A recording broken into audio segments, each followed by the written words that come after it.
Shalom bien-aimés, je voudrais parler aujourd'hui du statut du mariage. La Bible dit, il n'est pas bon que l'homme soit seul. La Bible dit, je lui ferai une aide semblable. Une aide semblable. L'objectif du mariage, c'est ne pas être seul. L'objectif du mariage, c'est quand tu as trouvé la personne qui te convient, quand tu as trouvé la personne que tu aimes, ensemble, cheminer ensemble pour pouvoir accomplir la volonté de Dieu. Être moins seul, faire face aux adversités ensemble, mettre vos idées ensemble, construire ensemble, évoluer ensemble, avoir des enfants si possible, parce que Dieu a dit aussi, multipliez-vous et soyez nombreux, accomplir la volonté de Dieu. Maintenant, nous voyons que beaucoup de gens, beaucoup de femmes de nos jours, lorsqu'elles ne sont pas mariées, c'est vrai, c'est dur d'être seule. Mais c'est pas parce que tu n'es pas marié que tu n'as pas de valeur ou que tu n'as pas d'importance. Il y a le temps de Dieu. Nous sommes tous au même endroit, dans le même pays, avec le même destin, et nous ne mourrons pas tous le même jour. Alors, je trouve que la société, surtout dans notre société africaine, la société africaine exerce une pression monstre sur les femmes en disant que si la femme n'est pas mariée, c'est comme si elle ne valait rien. Et quand je vois comment certaines personnes raisonnent en fait, je vois dans les familles, quand il faut les voir. Ah, Toubalissi, on a enlevé notre honte, elle nous a honorés. Mais je me dis, comment est-ce que vous arrivez à dévaloriser vos enfants? Comment vous arrivez à dévaloriser la femme ainsi en disant que si un homme se présente pour lui mettre la bague au doigt, sa valeur augmente ou bien elle acquiert de la valeur? Donc sans ça, la femme n'a pas de valeur. Vos enfants n'ont pas de valeur sans le mariage. Vos filles n'ont pas de valeur sans le mariage. Mais c'est triste, c'est pathétique. Vous-même, vous dévalorisez vos femmes. Vous-même, vous dévalorisez vos enfants. Parce que dans votre manière de raisonner, dans votre façon de réfléchir, on entend, ah, si elle n'est pas mariée, c'est qu'elle ne vaut rien. Mais toi, tu as fait des enfants, vaut rien. Toi, maman, tu as fait des enfants, vaut rien. Tu as fait des enfants c'est seulement lorsqu'ils sont mariés qu'ils ont une importance. Quand ils ne sont pas mariés, ils n'ont pas d'importance. Mais toi-même, mère, tu dévalorises ton enfant, donc tu te dévalorises toi-même. Et puis, il faut voir les femmes. Une fois qu'elles ont la bague au doigt, comment elles se pavanent. Maintenant, je suis mariée. Donc, toi-même, tu es en train de dire aux gens que lorsque je n'étais pas mariée, je valais que dalle. Je ne valais rien du tout. J'étais un faux rien. Maintenant que je suis mariée, voilà, je suis quelqu'un. Donc, ça veut dire que si tu divorces, tu redeviens rien du tout. Mais c'est comme ça que vos hommes se moquent de vous et font ce qu'ils veulent de vous. Pourquoi? Parce qu'ils savent que vous êtes prête à tout pour le mariage. Et qu'une fois que vous êtes dans le mariage, vous êtes prête à tout pour conserver le mariage. Non parce que vous aimez votre homme, non forcément parce que c'est une valeur divine, mais parce que vous avez peur d'avoir honte. Parce que vous dites sans mari, je ne suis rien. Alors les hommes ne vous respectent pas non plus. Comment vous voulez que quelqu'un respecte quelqu'un qui pense que sans le mariage, elle n'est rien? Donc moi, si tu me dis, sans argent, je suis rien. Maintenant, si je te donne de l'argent et que tu me dis maintenant que tu m'as donné de l'argent, je deviens quelqu'un. D'autant plus que c'est moi qui te donnais cet argent. Donc je vais penser que tu n'es rien. C'est dramatique. Il faut absolument changer de mentalité. Il faut changer de paradigme.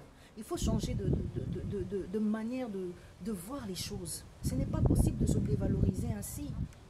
La valeur d'une femme, la valeur d'un être humain en général, elle est d'abord intrinsèque. Elle est à l'intérieur. C'est par rapport à tes valeurs, c'est par rapport à tes qualités, c'est par rapport à ce que tu as en tête. Bien aimé. Il y a des tas de femmes qui sont dans le mariage qui ne le méritent pas, qui n'arrêtent pas de tourner dehors, qui insultent leur mari, qui font un peu n'importe quoi. Et puis il y a des femmes qui ne sont pas mariées et qui savent se respecter, qui sont en train d'attendre le temps de Dieu dans le calme, dans la patience, dans la prière, dans l'intégrité, en travaillant sur elles-mêmes, en travaillant sur leurs valeurs, en travaillant, en étant indépendants, en essayant de gagner de l'argent, en faisant des projets. Et les femmes alors qui font des projets dans la société, des femmes qui font des projets pour transformer la société, qui arrivent à transformer la société. Je sais pas moi, je vais prendre par exemple des femmes comme Mère Teresa, je vais prendre des femmes par exemple comme Rosa Parks, je prends toutes ces femmes militantes et toutes ces femmes battantes. Bon, si elles n'étaient pas mariées, c'est-à-dire qu'elles n'auraient pas d'importance, alors arrêtez de limiter la valeur d'une femme au statut marital, au fait qu'elle est mariée ou qu'elle n'est pas mariée. C'est une mentalité archaïque.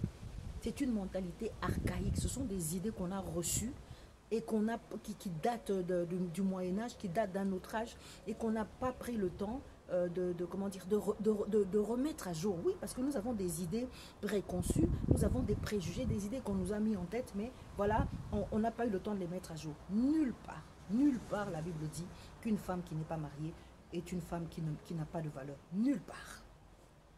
Jésus a même mis en valeur la prostituée Marie-Madeleine pour ce qu'elle a fait, pour avoir cassé un verre, cassé son plus beau parfum et d'avoir oué les pieds de Jésus, d'avoir essuyé les pieds de Jésus avec ses cheveux. Une femme prostituée. Mais vous là, vous êtes toujours là. Ah, telle est mariée, telle n'est pas mariée. Moi, je suis mariée, je vaux plus que toi. Non, tu peux être mariée menteuse, voleuse, prostituée, impudique, infidèle. Tu peux être mariée, être une personne cupide. Tu peux être mariée, tu peux être une femme, une voleuse. Tu peux être une femme intéressée. Tu ne vaux pas plus que la personne qui n'est pas mariée parce que son heure n'est pas encore venue. Ça n'a rien à voir, bien aimé. Mariez-vous pour vous-même.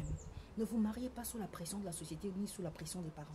Mariez-vous pour vous-même. Quand vous avez trouvé une personne avec laquelle vous pouvez fonder un foyer, un homme qui vous aime, un homme qui vous respecte. Et quand vous vous mariez pour vous-même, c'est pour votre bonheur. Vous honorez Dieu. Bien sûr, il faut honorer les parents. Vous honorez Dieu. Vous faites la volonté de Dieu. Dieu vous a mis ensemble pour que vous puissiez marcher, cheminer ensemble pour accomplir sa volonté. Ce n'est pas une question de valeur ou ce n'est pas une question d'être dévalorisé. Et toi, femme, si tu es appelée à marcher seule durant un certain moment, même si le temps te paraît long, fais ce que Dieu t'a demandé. Tu es capable. Dieu t'a donné 2 mains, il t'a donné 2 pieds, il t'a donné un cerveau, il t'a donné un cœur, il a mis des valeurs en toi, il a mis des rêves et des projets en toi. Fais-les, accomplis-toi. Et tu verras que le bonheur ne se trouve pas dans le statut. Le bonheur se trouve dans l'accomplissement.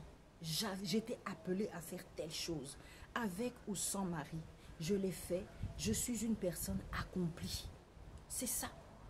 C'est l'accomplissement. C'est le bonheur se trouve dans l'accomplissement. Donc ne vous laissez pas mettre la pression, ne vous laissez pas sous-estimer. Et toi, femme, même si un homme t'honore, oui, il m'a honoré, il m'a mis la bague au doigt. Mais ma chère, je veux dire que vous n'avez presque pas d'amour propre pour vous-même. Toi, tu as quitté ton foyer, tu as quitté tes parents pour lui donner des enfants, pour lui faire à manger, pour lui faire le ménage, pour satisfaire ses besoins, même quand tu es fatigué, durant la nuit. Tu as pris ta vie, parfois même ta jeunesse, tu lui as donné. C'est pas honorer un homme, ça? Alors dites que vous vous êtes honoré. Dites que vous vous êtes honoré. Oui, ça je suis d'accord. On s'est honoré. Nous avons honoré la société, nous avons honoré la famille. Voilà, maintenant le reste, vous devez le vivre ensemble, tous les deux. Donc c'était un peu le message que j'avais parce que moi quand j'entends certaines femmes parler, définir leurs valeurs à travers le mariage, s'agiter à gauche, à droite, montrer la bague au doigt, je suis femme mariée, nanana, et tout, moi j'ai honte, franchement j'ai honte pour la femme, j'ai honte pour la femme.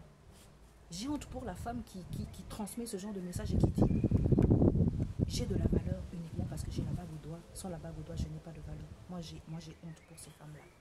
C'est le message que je voulais faire passer aujourd'hui. Donc femmes, respectez-vous. Respectez-vous, respectez le mariage, valorisez le mariage pour ce qu'il est. Et non parce que, soi-disant, ça vous donne un certain standing ou ça vous donne un certain statut dans la société, etc. Parce que vous pouvez être malheureux, on sait bien comment ça se passe.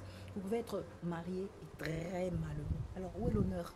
Vous pouvez être marié et l'homme ne vous respecte pas. Où est l'honneur? Je ne suis pas contre le mariage. C'est une très bonne chose. Seulement, le message principal que j'avais arrêté de vous définir à travers le statut marié ou pas marié. Et vous autres là, arrêtez de mépriser les femmes qui sont seules. Vous savez être une femme seule, s'accomplir, devoir peut-être élever 1 ou 2 enfants seuls, aller au boulot, se battre dans la vie, faire face aux adversités. Seule, ce n'est pas évident. Et vous savez que c'est pas que toutes les femmes qui sont seules, elles font un peu n'importe quoi. Il y a des femmes qui sont très rangées, qui respectent leur corps. Tandis qu'il y a des femmes qui sont mariées, qui sont toujours en train d'aller voir à l'extérieur. Arrêtez avec les préjugés. Arrêtez de saouler les gens avec les préjugés. Arrêtez d'intoxiquer, de suer l'esprit des gens avec vos préjugés, excusez-moi, à 2 balles. Parce que ça, ce sont des préjugés à 2 balles. Évoluez un peu et changeons un peu de mentalité. Changeons un peu de paradigme. Respectons-nous dans la société. Respectez les personnes pour ce qu'elles sont, pour leurs valeurs, pour leur courage, pour leur intégrité, pour leur honnêteté. Respectez les personnes pour ce qu'elles sont. Arrêtez de définir le respect des personnes et en particulier le respect de vous-même ou le respect de la femme à travers le statut femme mariée ou non. C'est ridicule. C'est ridicule. Changeons de mentalité. Shalom.